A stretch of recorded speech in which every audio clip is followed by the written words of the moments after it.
بسم اللہ الرحمن الرحیم۔ السلام علیکم ناظرین۔ تاریخ میں ایسے عیاش اور بدکار حکمران گزرے ہیں جو اپنی عیاشی اور بدکاری کے باعث بہت مشہور ہیں۔ بنو امیہ کے حکمران عیاشی اور بدکاری میں سب سے پہلے نمبر پر آتے ہیں۔ اموی حکومت کے حکمران اپنی عیاشی اور بدکاری کے باعث چوٹی کے بدکار حکمرانوں میں شامل ہوتے ہیں۔ ان بادشاہوں میں سب سے بدکار اور بے شرم اور بے حیا ایک ایسا حکمران تھا جس کے بدکار اور شرمناک اعمال کو بیان کرتے ہوئے مفسرین بھی اظہار ندامت کرتے ہیں۔ اس حکمران کا نام ولید بن یزید تھا، جس کو ولید ثانی کے نام سے بھی یاد کیا جاتا ہے۔ ولید ثانی 125 ہجری میں تخت نشین ہوا۔ ولید بن یزید انتہائی بدکار اور عیاش شخص تھا۔ ہشام بن عبد الملک نے اپنی زندگی میں اپنے بھتیجے کی عادات کو سنوارنے کی بہت کوشش کی، مگر یہ عیاش اور بدکار کا بدکار ہی رہا۔ اس کی پیدائش سن 706 کو شام میں ہوئی۔ ولید بن یزید کی بد اخلاقیوں سے لوگ واقف تھے، اسی لیے اس کے عہدے کے لیے بہت سے لوگوں نے مخالفت کی، مگر جب یہ تخت نشین ہوا تو اس نے سب سے پہلے یہ کام کیا کہ جو لوگ اس کی مخالفت کرتے تھے ان لوگوں کو چن چن کر مروا دیا۔ ولید کا باپ یزید بن عبد الملک ایک نہایت ہی عیاش اور سیاہ کار شخص تھا، اور اسی لیے ولید نے بھی یہ بدکاریاں اپنے باپ یزید سے سیکھی تھیں۔ یہ بات تو ظاہر ہے کہ جیسا باپ ہوگا ویسا ہی بیٹا ہوگا۔ یزید جب بستر مرگ پر تھا تو اس نے اپنے بھائی ہشام بن عبد الملک کو بلایا اور اسے خلافت سونپی اور اس سے عہد لیا کہ وہ اپنے بعد میرے بیٹے ولید بن یزید کو خلیفہ منتخب کرے گا، اور اپنی زندگی میں ہی یزید نے ولید کو دوسرا خلیفہ منتخب کیا اور اپنی موجودگی میں ہی تمام حاضرین سے ولید کے لیے بیعت لے لی، اور ہشام بن عبد الملک یزید کی موجودگی میں ہی خلیفہ منتخب ہو گیا۔ اللہ کی ایسی کرنی کہ یزید بستر مرگ سے صحت یاب ہو گیا۔ اس نے ہشام بن عبد الملک سے خلیفہ کا عہدہ واپس لینا چاہا، مگر ایسا ممکن نہ ہوا۔ ہشام بن عبد الملک بھی حکومت کے لیے فائدہ مند ثابت ہوا، کیونکہ اس نے حکومت کو دشمنوں سے محفوظ رکھا تھا۔ ہشام بن عبد الملک کیونکہ ایک لائق اور اچھا حکمران تھا، اسی لیے وہ چاہتا تھا کہ اس طرح کی خوبیاں ولید میں بھی آئیں۔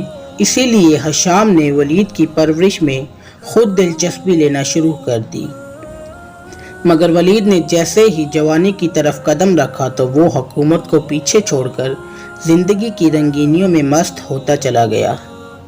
ولید کا ہر دن خوبصورت لڑکیوں کی آغوش میں گزرنے لگا، اور اس نے یہاں پر بھی بس نہ کی بلکہ وہ خوبصورت اور کم عمر لڑکوں میں دلچسپی لینے لگا۔ ولید کا ایک دن بے حساب شراب میں گزرتا تھا اور شراب کے نشے میں مست ہو کر فحش اور گندی شاعری کرتا تھا۔ شراب کے نشے میں اسلام پر تنقید کرتا اور قرآن مجید کی، جس کا اللہ تعالیٰ نے حفاظت کا ذمہ اٹھایا ہے، اس میں غلطیاں نکالتا۔ اور جب اس کی عیاشیاں اور بدکاریاں ہشام بن عبد الملک کو علم ہوئی تو ہشام بن عبد الملک نے اس مشرک ولی عہد کی اصلاح کرنے کے لیے بہت سی کوششیں کی۔ ولید کو سمجھانے کی بہت کوشش کی، مگر ولید کے رویے میں ذرا بھی تبدیلی نہ آئی، تو ہشام بن عبد الملک نے اس کو حج کے لیے مکہ معظمہ روانہ کیا تاکہ یہ بری صحبت سے بچ سکے۔ ولید نے سفر پر جانے کی تیاریاں شروع کی، مگر اس کا مقصد بیت اللہ کا طواف نہ تھا بلکہ وہاں پر جا کر عیش و عشرت کی محفل آراستہ کرنا اور وہاں پر بدکاری کرنا تھا۔ اسی لیے ولید نے خوبصورت لڑکیوں اور نوجوان لڑکوں کو اپنے ساتھ لے جانے کا فیصلہ کیا اور ایک لکڑی کا بکسہ بنوا کر اس میں شکاری کتوں کو بند کروایا اور اپنے ساتھ سفر پر لے گیا۔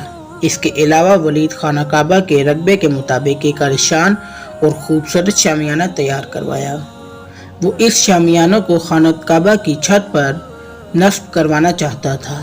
اس کا مقصد یہ تھا کہ وہ خانہ کعبہ کی چھت پر ایک عالیشان محفل سجانا چاہتا ہے۔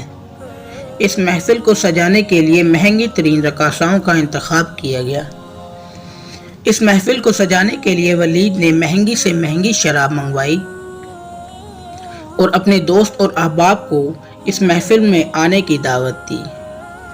اس نے ہر وہ ایسا کام کیا جس سے محفل رنگین بن سکے۔ یہ اپنا سارا مال و اسباب مکہ معظمہ لے کر روانہ ہو گیا، مگر اس ملعون میں اس فعل بد کرنے کی جرات نہ ہو سکی۔ اہل امیہ کے وفاداروں نے ولید بن یزید کو سمجھایا کہ اگر تم اس طرح کی کوئی بھی حرکت مکہ معظمہ کی چھت پر سر انجام دینے کی کوشش کرو گے تو مکہ معظمہ کے لوگ ہشام بن عبد الملک کی حکومت کی پرواہ کیے بغیر تمہیں چیر پھاڑ ڈالیں گے۔ ولید یہ شکر منائے کہ اس نے اپنے احباب اور وفاداروں کی بات مانی اور اس طرح کا عمل کرنے سے رک گیا۔ ولید کی ان حرکات کا جب ہشام بن عبد الملک کو پتہ چلا تو اس نے اپنے بھائی سے کہا کہ وہ اپنے بیٹے کی جگہ میرے بیٹے کو خلیفہ منتخب کرے، مگر ولید کسی طور پر راضی نہ ہوا۔ جب خلیفہ ہشام نے یزید کی بدماشیوں کو دیکھا تو ہشام نے اپنے بیٹے کو خلیفہ مقرر کرنے کے لیے زیادہ کوششیں شروع کر دیں۔ ولید کے تمام عیاش اور بدکار دوستوں کو قید خانے میں ڈال دیا اور انہیں مختلف سزائیں سنائی گئیں اور ولید سے تمام آسائشیں چھین لیں۔ ولید نے جب یہ سب کچھ دیکھا تو وہ اپنے چند دوستوں کے ساتھ مال و دولت گھر سے لے کر جنگل کی طرف روپوش ہوا اور جنگل میں جا کر اسی مال و دولت پر عیش و عشرت کی زندگی بسر کرنے لگا۔ اسی دوران جب ولید بن یزید کو خلیفہ ہشام کی بیماری کا پتہ چلا تو اس نے اپنے دوستوں اور چاہنے والوں کے ساتھ مل کر حکومت پر قبضہ کر لیا، اور خلیفہ ہشام جب بستر مرگ پر تھے تو ولید نے خلیفہ ہشام کو زمین پر لیٹا دیا، اور زمین اتنی ٹھنڈی تھی یہاں تک کہ خلیفہ ہشام ٹھنڈی زمین پر مر گئے، اور ان کے گھر میں ایک برتن نہ تھا کہ خلیفہ ہشام کو غسل دے سکیں۔ خلیفہ ہشام کے آزاد کردہ غلام نے میت کو غسل دیا اور تدفین کا بندوبست کیا۔ مسند احمد میں درج ہے کہ رسول کریم صلی اللہ علیہ وآلہ وسلم نے فرمایا کہ عنقریب اس امت میں ایک ایسا شخص ہوگا جس کا نام ولید ہوگا۔ جس طرح فرعون اپنی قوم کے لیے مفسد تھا، اسی طرح یہ اپنی قوم کے لیے مفسد ہوگا۔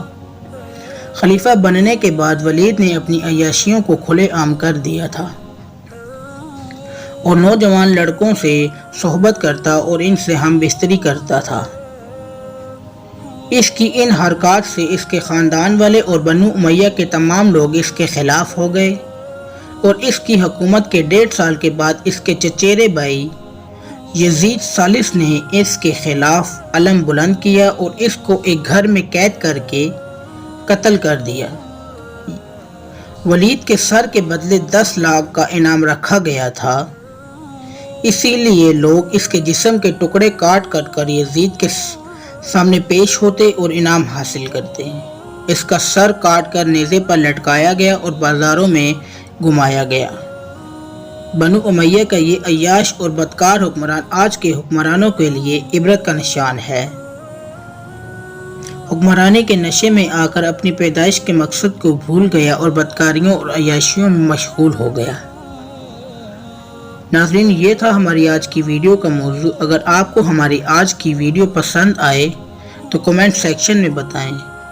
ملتے ہیں ایک اگلی ویڈیو کے ساتھ، تب تک کے لیے اللہ حافظ۔